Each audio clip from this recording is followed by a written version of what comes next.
Assalomu alaykum.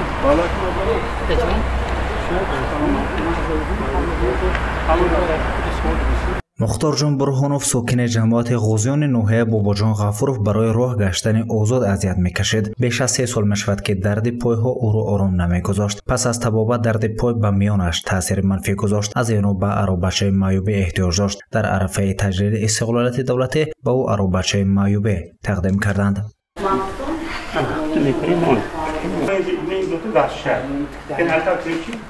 بعد از پاچه گوید ورام کده گوید مادلمیش کده ماده گوید منامی اشکام گیف منامیجه حالا از من باستگیشتگی من قلتق تیاق کی گادم قلتق تیاق کی و bütün زور زده گوید ویاش بلند دوست هم به همین او التماس کردم کی بناگو وای بشوا دیگه یکون ثواب جو وای اكون وای نیست گوید حاضر شرایط نمیبا دارد هم موضوع به خداش کی گوید بخشیده به روز بین المللی خیر از جانب مسئولین مرکز خیر و احسان در شهر خوجند به مختارجان برهانوف عروبچه معیوبی تقدیم کرده شد. مرکز خیر و احسان در شهر خوجند در میکر نوحه 20 نزد مسجد نور اسلام قرار دارد و مرکز مذکور دوام سال روان 1670 نفر سر و لباس و لوازمات‌های اضافه‌ای خود را آوردند. در این مدت بیش از 6206 نفر به اعضایان عائله خود لباس و پایافزال اسباب انجام ضروری را از این مرکز رایگان گرفتند.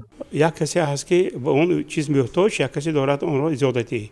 این نقطه تشکیل شد برای آن خاطر که چیزی که کسی که دارد چیز زیادتی در عائله دارد ما اینجا قبول میکنیم اون چیزها رو سر و لباس با افزار اسباب انجام روزگار خانه رو به نیازمندان رایگان تقسیم کنیم. این زمان در مرکز 500 عدد لباس‌های مکتبی، 1100 عدد لباس‌های بچگانه، زیاد از 2000 عدد لباس‌ها برای مردان و زنان و پایافزار گوناگون در عموم زیاد از 5000 لوازمات‌های ضروری روزگار موجود است. همچنین در روز از جانب فیلیال جمعیت هلال احمر تاجیکستان در ولایت زوق برای 40 نفر نیازمندان محصولات اولیه روزگار از قبیل ارد، روغن، شکر و دیگر محصولات سپرده شد. پرویز جبرزاده راهبر فیلیال جمعیت هلال احمر تاجیکستان در ولایت زوق قبل از سپردن محصولات اولیه روزگار بیان داشت که تشکیلات آماده است همیشه دستگیر نفران نیازمند باشد.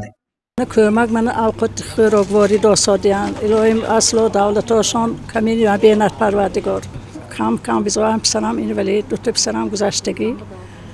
همون به الهی برای کیوان اشکالی مول میکنم اشکالی یاردم میکنه. محصولات آرد به مانند روغن بیرین چنین رحمت به همین تشکیلات که حاضر من چون که 3 نفر عائله‌ام رو گم کردم رحمت به همین خدا معیب گرید و همه وقت دستگیری میکنن رحمت به همین تشکیلات. این اقدام بخشیده به 31مین سالگرد استقلالیت دولتی جمهوری تاجیکستان و 95مین سالگرد تأسیس یابی جمعیت هلال احمر تاجیکستان راه اندازی گردیده است. دوام سال روان از جانب تشکیلات جمعیت هلال احمر تاجیکستان در ولایت زوق به 3500 نفر نیازمندان کمک‌های مادی و داروخواری رسانیده شده. تا آخر سال 2022 تشکیلات نقشه دارد و 600 نفر دیگر کمک‌های اولین درجه خود را رساند. چنین کمک‌های مادی باید قید نمود که در همین شهر و نوی ولایت سوخت با سپارشی راهبر فعلی ما پرویز جبارزاده امروز و روز آینده صورت میگیرد و البته کارمندان فیلیال‌های شهر و نوی ولایت سوخت رسانه چنین کمک‌های مادی را با عبارت از بسته مواد خوراکی برای نیازمندان هر یک شهر و نویه همینطور برگزار می‌نمایند. اقدام مذکور در هر یک عید و ایام عملی گردیده دست زدن به این عملها کار ثواب دانسته می‌شود. گزارش سید مختار سید انور، نسیم جان رحیموف برای بارامتر خبر.